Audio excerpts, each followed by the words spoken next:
अस्सलाम वालेकुम, कैसे हैं आप लोग? वालेकुम अस्सलाम अल्लाह का शुक्र है मैम। मैम, आप सुनाएं। जी अल्हम्दुलिल्लाह, मैं भी ठीक हूँ। मुझे ये बताएं कि आप लोगों ने पिछले लेक्चर गो थ्रू किया था? Yes ma'am. Yes ma'am. ठीक है, तो कोई query? No ma'am. No ma'am.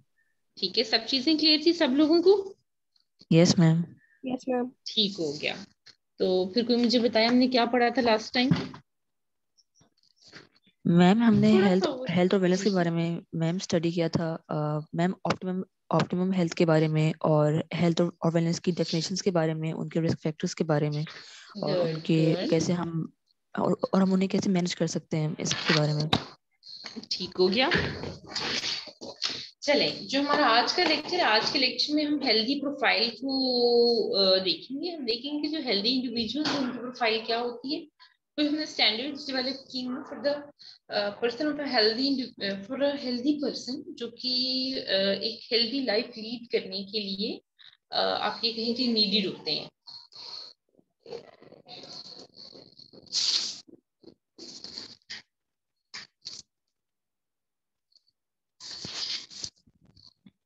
आज के लेक्चर में हम देखेंगे हेल्दी पीपल डॉक्यूमेंट 2010 क्या है, then will go through the factors affecting health, health indicators, what is health education, what are the various resources, and what is the role of physiotherapist in healthcare system. What is a reference man? An arbitrary physiological standard defined as a person aged 25, weighing 65 kilograms, living in a temperature zone of a mean annual temperature of 10 degrees centigrade. A reference man performs medium work with an average daily energy requirement of 3200 kilocalories. उन्होंने क्या बताया, उन्होंने क्या किया कि एक हमारे पास एक रेफरेंस मैन एक टर्म है, ठीक है, जिसको कि हमने एक स्टैंडर्ड बिल्डअप कर लिया, जिसके अराउंड हम डिफरेंट चीजें फिर डिजाइन करते हैं, डिफरेंट गाइडलाइंस हम प्रिपेयर करते हैं। रेफरेंस मैन में उन्होंने कहा कि इट इज रेफरेंस मैन में कहा जाता है कि एक ऐसे इंडिविजुअल जिसकी एज 25 है, वेट 65 है, ठीक है, और अगर हम उसका एक्टिविटी लेवल देखें तो ना बहुत ज्यादा है ना बहुत कम है, रादर एक मीडियम वर्क वो परफॉर्म करते हैं, और उसकी जो एनर्जी रिक्वायरमेंट है वो 3200 किलो कैलोरीज है। इसी तरह से अगर हम रेफरेंस विमेन की बात करें तो उसकी केस में एनर्जी रिक्वायरमेंट 32 से 2300 किलो कैलोरीज हो जाती है, ठीक है, and she is engaged in general house hold duty और लाइट इंडस्ट्री। इट मीन्स कि अगर हम वर्कलोड वाइज देखा जाए तो फीमेल के केस में वो उसका वर्कलोड थोड़ा कम कंसिडर करते हैं। यूजली फीमेल्स जो है वो हाउस वर्क में इन्वॉल्व होती है, ठीक है, तो उसके लिए उस तरह से एनर्जी रिक्वायरमेंट होती है जिस तरह से कि बाहर काम करने वाली मेल के लिए रिक्वायर होगी, जैसे कि जो कि किसी हैवी मशीनरी वाले काम में इन्वॉल्व है। हैवी मशीनरी को राइट लेफ्ट मूव करना है, ठीक है। अच्छा, ये Healthy People 2010, what is this? Healthy People 2010 was a document that was devised by the Americans to provide some guidelines to the community for leading a healthy life. Healthy People 2010 में उन्होंने क्या किया, उनके दो मेन गोल्स थे Healthy People 2010 की। Goal number 1 ये था कि to enhance the expectancy, to enhance the life expectancy and increase the quality of life, ठीक है। पहला गोल था कि लाइफ की एक्सपेक्टेंसी को इंक्रीज किया जाए, ठीक है, लाइफ स्पैन इनहांस किया जाए, और साथ ही साथ लाइफ स्पैन हम इनहांस कर रहे हैं उसको जो क्वालिटी इम्पोर्ट की जाए, इम्पार्ट की जाए, वो भी इम्प्रूव हो। This was the goal 1, where is the second goal was to remove the disparities, ठीक है, disparities among in context of health facilities. जो हेल्थ फैसिलिटीज हैं वो सब लोगों को एक जैसी प्रोवाइड की जाए ताकि सबको इक्वल अपॉर्चुनिटी हो to enjoy the benefits of a good health, ठीक है। So federal health promotion and disease prevention agenda developed to promote healthy lifestyle for American. The healthy people 2010 document, अब ये डॉक्यूमेंट बनाया किस तरह गया, ऐसा नहीं कि वो बस बैठे और उन्होंने सोचा और उन्होंने कहा चलो जी ये गाइडलाइंस हम दे देते हैं, these will be good and enough for a healthy lifestyle. No, different people from different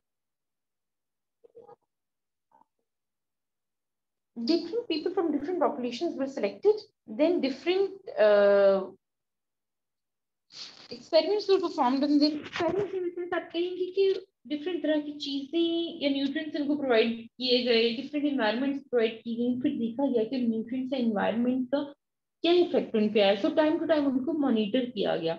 इस तरह से फिर हमने क्या किया, कुछ गाइडलाइंस डिवाइस की कि जी ये चीजें हैं जो हेल्दी लाइफ को लीड करेंगी और ये चीजें हैं जिनको कि हमने अवॉइड करना है। According to its developers, the purpose was promoting health and preventing illness. Health को प्रमोट करना था तो ऑफ कोर्स इलनेस को प्रिवेंट करना था, प्लस डिसेबिलिटी एंड, अगर इलनेस को हम प्रिवेंट कर रहे हैं तो साथ ही साथ हम डिसेबिलिटी और प्रीमेच्योर डेथ को भी प्रिवेंट करें। इलनेस नहीं होगी तो डिसेबिलिटी नहीं होगी और साथ ही डेथ भी नहीं होगी। So the goals are to increase the quality and years of healthy life and to eliminate health disparities among various populations. Factors affecting overall health, अगर आपको याद है तो लास्ट टाइम स्लाइड पढ़ा था हेल्दी लाइफ या हेल्दी इंडिविजुअल के लिए 3 different factors were affecting the health of an individual. But for those 3 factors,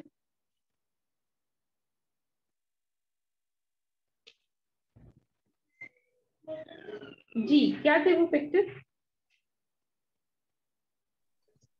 ma'am वो इसमें कल्चर आ सकता है, जेंडर, बायोमेडिकल, एनवायरनमेंट वगैरह। नहीं, वो तो डिटर्मिनेंट्स थे ना।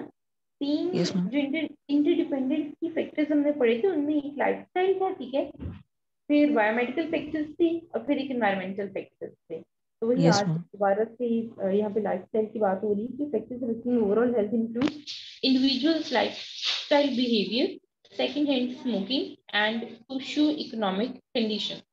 तो मुझे बता सकते हैं what is this second hand smoking? Ma'am जो पर्सन स्मोक कर रहे हैं, अगर आप उसके साथ बैठे हैं और डायरेक्टली आप स्मोक नहीं कर रहे लेकिन फिर भी इनडायरेक्टली आपको उसका हार्म पहुंच रहा है।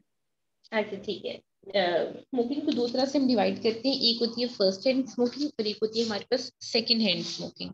अगर हम फर्स्ट हैंड स्मोकिंग की बात करें तो उसमें हमारे पास सिगरेट जब बर्न होता है तो उससे जो स्मोक प्रोड्यूस होता है that is the first hand smoking. और अगर हम सेकंड हैंड स्मोकिंग की बात करें तो सेकंड हैंड स्मोकिंग में हमारे पास आता है कि एक तो जो सिगरेट बर्न हो रहे हैं उसका स्मोक, और साथ ही साथ जो स्मोकर जब वो स्मोकिंग करता है और फिर वो एक्सेल करता है, अपना ब्रेथ आउट करता है, तो उसमें वो जो स्मोक आते हैं that is the second hand smoke. ठीक हो गया?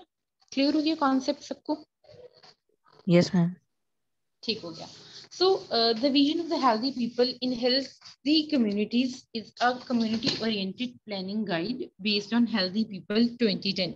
So वो लोग जो कि हेल्दी लाइफ लीड करना चाहते थे, उन्होंने क्या किया, उन्होंने फिर ये जो डॉक्यूमेंट हेल्दी पीपल 2010 प्रपोज किया गया था, उसको उसमें जो गाइडलाइंस प्रोवाइड की गई थी, उन गाइडलाइंस को उन्होंने फॉलो किया। As a physical therapist, it is important to work in concert with others in achieving healthy people 2010 goals. A physiotherapist एक merely एक हेल्थ प्रोफेशनल नहीं है जिसके पास पेशेंट आ रहे हैं उसको ट्रीट करें, दैट्स ऑल। पूरी जो हेल्थ का प्रोसेस है उसमें आप ये कहें कि एक हेल्दी लाइफस्टाइल को अचीव करने में या मेंटेन करने में फिजियोथेरेपिस्ट का अपना पार्ट है जिसको कि वो प्ले करता है। किस तरह से प्ले करता है, हम डिफरेंट पेशेंट को गाइडलाइंस प्रोवाइड करते हैं कि how they can lead healthy life by performing various exercises, bye avoiding various things and adopting other healthy things, जैसे कि स्ट्रेंथनिंग है बैक एक को अवॉइड करने के लिए। अच्छा, कुछ ऐसे लोग जो कि कुछ ऐसे कामों में इन्वॉल्व होते हैं, वेट बेरिंग वगैरह वालों, जिसमें उन्होंने वेट कैरी करना होता है, उसमें चांस होता है कि उनको बैक एक हो सकती है। तो फिर ऐसे लोगों को हम क्या एडवाइस करते हैं, हम उन्हें कहते हैं कि आप अपनी बैक की स्ट्रेंथनिंग करें, सो दैट जब आप वेट कैरी करें तो वो कोई स्ट्रेन कॉज ना करे आपकी बैक पे, क्योंकि आपके मसल्स स्ट्रांग होंगी तो they can tolerate that weight. So physiotherapists educators have a unique opportunity for offering health education in their local communities. For example, college students can affect community health.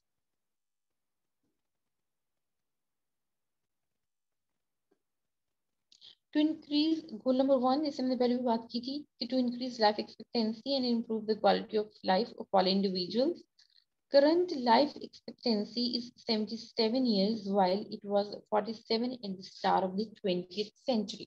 So 20th century में सिर्फ ये 47 years the average life expectancy of an individual, whereas after this healthy people 2010 document ये expectancy जो है वो 77 years तक move कर गई। और इसके अलावा डिफरेंट चीजें इसको जो है वो अफेक्ट करती हैं, जिसमें हमारे पास आ जाता है रेस, जेंडर, इनकम, इस तरह की चीजें। ठीक है,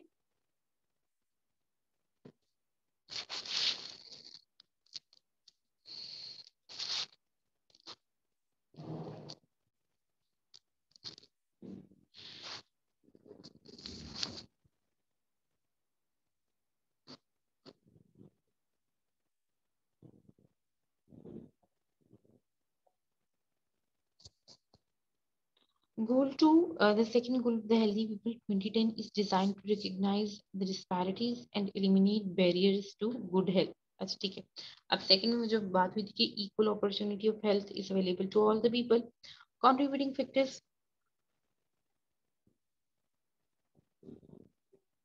कंट्रीब्यूटिंग फैक्टर्स में आपके पास आ जाता है जेंडर, रेस, एजुकेशन और income, disability, geographic location. Leading health indicators, what are the leading health indicators? वो चीजें जिनसे कि हमें किसी की हेल्थ का पता चलता है, उसमें फिजिकल एक्टिविटी आ जाता है, कितनी फिजिकल एक्टिविटी वो कर सकता है। ओवरवेट एंड obese, obese तो इट मींस कि हेल्दी नहीं है। टोबैको यूज करे तो इट मींस के लंग्स अफेक्ट हो रहे होंगे उसके वहां पे। सब्सटेंस अब्यूज है तो इसका मतलब है कि वो एडिक्टेड है, जो ड्रग एडिक्शन है उसे। रिस्पॉन्सिबल सेक्सुअल बिहेवियर है या नहीं है, अगर नहीं है तो इट मींस को सेक्सुअली ट्रांसमिटेड डिजीजेस हो सकते हैं। मेंटल हेल्थ अगर अच्छी नहीं है दैट मींस कि हेल्थ ठीक नहीं है। इंजरी एंड वायलेंस का सामना करना पड़ता है किसी को, तो इसका मतलब है कि इन दैट केस भी हेल्थ अफेक्ट होगी। इन्वायरमेंटल क्वालिटी अच्छी नहीं है तो भी हेल्थ ठीक नहीं होगी। इम्यूनाइजेशन, जैसे कि आजकल कोरोना की वैक्सीनेशन हो रही है, वो हम करवा रहे हैं, वो करवाई हुई है उसने सारी, दैट मीन्स कि उसकी हेल्थ अच्छी होगी। And access to health care, access to health care मतलब कि हॉस्पिटल्स वगैरह इजीली अवेलेबल हैं। ऐसा तो नहीं कि कहीं दूर दराज के इलाके में रहते हैं जहाँ पे हॉस्पिटल्स ही नहीं है। हॉस्पिटल्स नहीं तो इट मींस कि एक छोटा सा प्रॉब्लम जिसके हेल्थ का उसके लिए बहुत बड़ा हो सकता है, जिसको कि एक सिंपल डॉक्टर को विजिट करके थोड़ी सी मेडिसिन या एक्सरसाइज के थ्रू हम करेक्ट कर सकते हैं। फिर हमारे पास आता है quality of life. Quality of life को वेरियस फैक्टर्स अफेक्ट करते हैं, health and safety factor, the work factor, family factor, stress factor, spiritual factor. ये सारी चीजें हमने अपने पिछली क्लास में डिस्कस की थी कि क्वालिटी ऑफ लाइफ को कौन कौन सी चीजें अफेक्ट करती हैं। तो एक अच्छी हेल्थ के जो डिटर्मिनेंट्स हैं एक हेल्दी लाइफ के या वेलनेस के, उसमें आपके पास फिजिकल एनवायरनमेंट आ जाता है, social environment, health services, individual behaviour, biology and genetic. इससे जो हमें रिजल्ट में ओवर आर्चिंग गोल्स मिलते हैं उसमें आ जाता है to attain high quality longer life free of preventable diseases, disability, injury and premature death, achieve healthy equity, eliminate disparities and improve the health of all groups, create social and physical environment that promote good health for all and promote quality of life, healthy development and healthy behaviors across all life stages. तो ये कुछ goals हैं हमारे पास जो कि ये healthy people 2010 ने device किए थे। हेल्थ एजुकेशन क्या है? किसी को भी जो आप हेल्थ से रिलेटेड इंफॉर्मेशन प्रोवाइड करते हैं, that is health education. End of course for education, that education is helping an individual not only to protect himself from various diseases and risk factors, but also his family and peers as well. So health education is the process of imparting information about health in such a way that the recipient is motivated to use that information for the protection or advancement of his own and family or community's health as well. Prevention practice is vital for the health. ठीक है, prevention करेंगे तो हम disease से खुद को जो है वो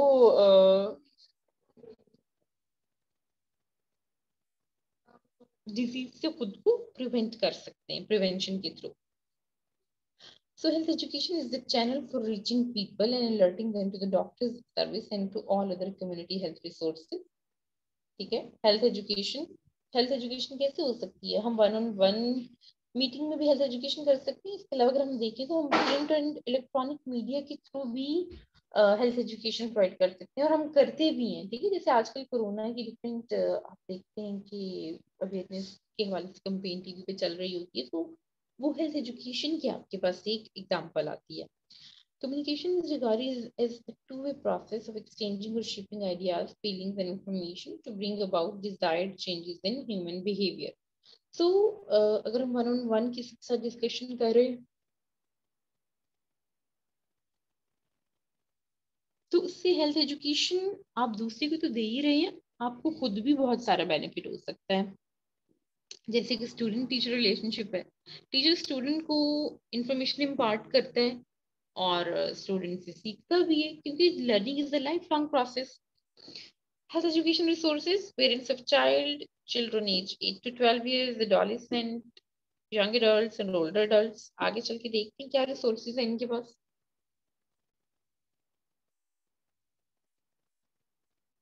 Health education, parents of children के पास क्या कुछ resources हो सकते हैं कि वो children को healthy nutrition provide करें, fitness activities devise करें अपने बच्चों के लिए, protecting from preventable injuries, childhood illness in sports activities, reducing childhood obesity. How can they reduce childhood obesity?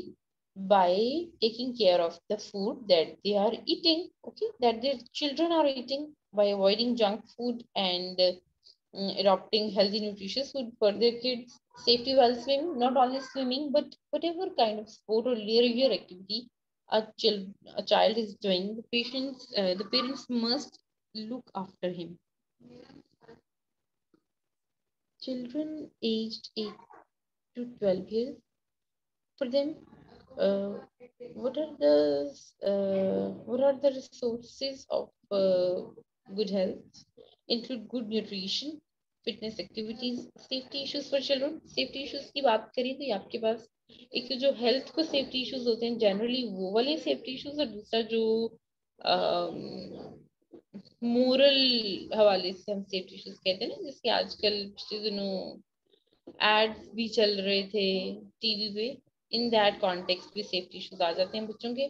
Playing it safe, ergonomics for children including wearing backpacks and playing at the computer, ergonomics क्या है? Ergonomics होती है कि जो आपकी work की environment है उसके अकॉर्डिंगली आप अपना जो सिटिंग है या अपना सारा कुछ मॉडिफाई करते हैं। फॉर एग्जांपल अगर आप जहाँ काम करते हैं, जैसे बच्चे हैं, उन्होंने कंप्यूटर पे गेम खेलती हैं, तो अब क्या करना है कि कंप्यूटर और जिस चेयर पे वो बैठे हुए हैं वो इस तरह से ओरिएंटेड हो कि उनकी बैक पे, शोल्डर या नेक पे किसी किस्म का स्ट्रेन नहीं आना चाहिए, स्ट्रेस ना आए, ठीक है।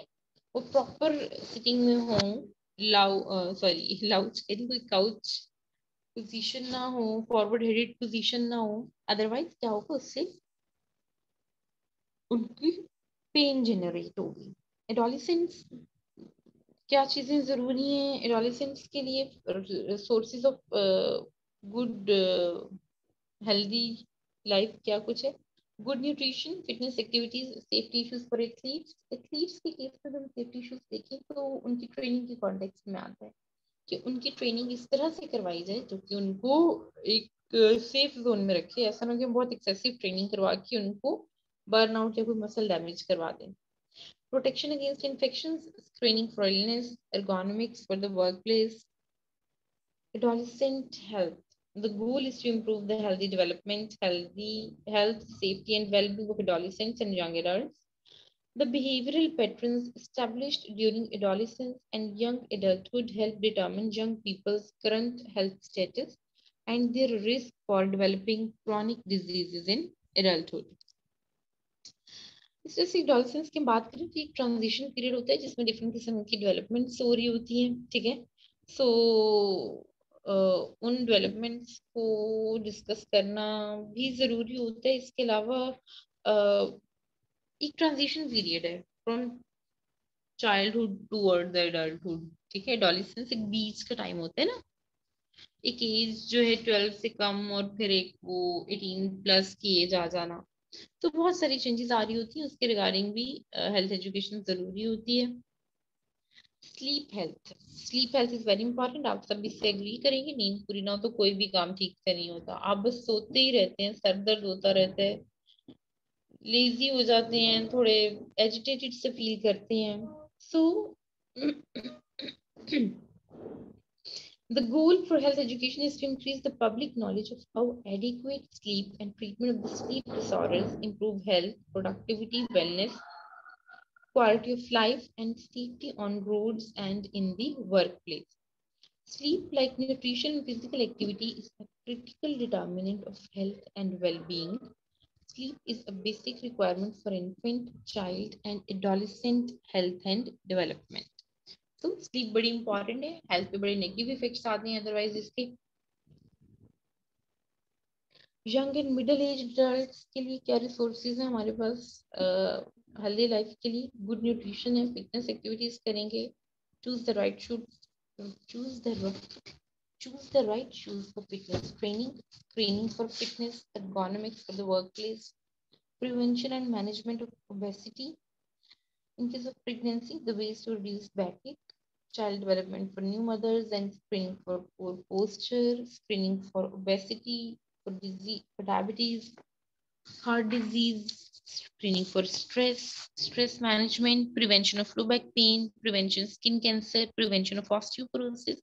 So ये सारी चीजें हमारे पास ये हेल्थ एजुकेशन में आ जाती हैं। हम इंडिविजुअल्स को अवेयर करते हैं या एजुकेट करते हैं कि अगर वो किसी किस्म के रिस्क फैक्टर्स को पोज्ड है तो उनको इन सारी चीजों की स्क्रीनिंग करवानी चाहिए।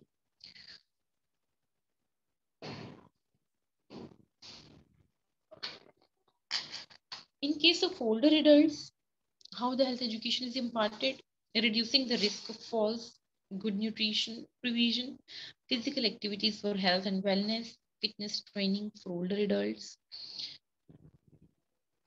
choosing the right shoes for fitness training, how to maintain healthy bones, ergonomics for home, and medications.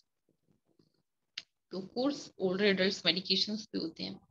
Role of physiotherapist अगर हम देखें हेल्थ केयर सिस्टम में, तो की हेल्थ केयर टीम मेंबर्स जो हैं आपके पास फिजियोथेरेपिस्ट रिहेबिलिटेशन में क्या कुछ सर्विसेज हम प्रोवाइड कर रहे होते हैं? We are maintaining range of motion, restoring the function, improving mobility, relieving pain, and preventing or limiting permanent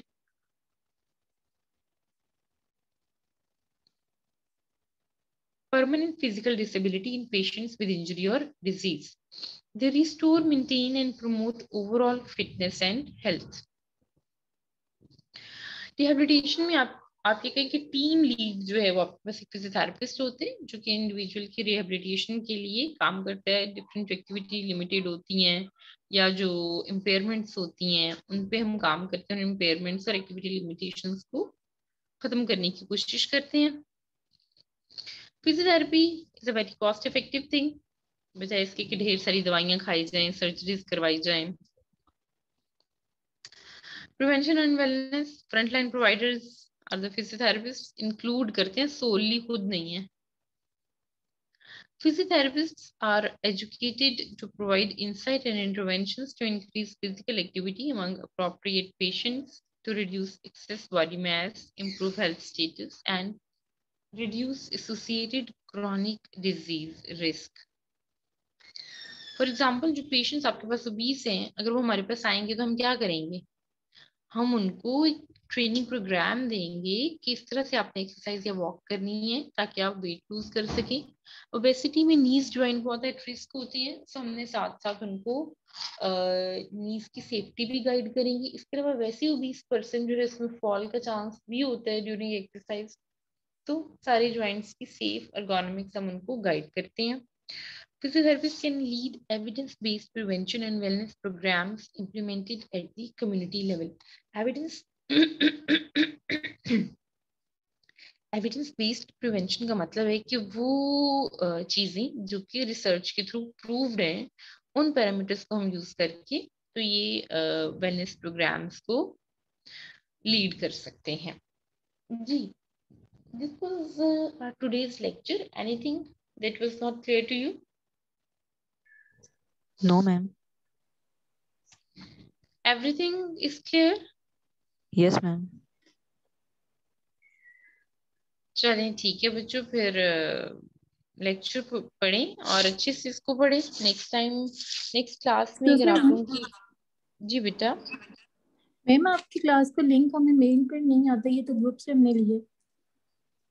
बच्चों एलएमएस पे आपका लिंक होता है, आप लोग एलएमएस ओपन करके देखिए ना अपना.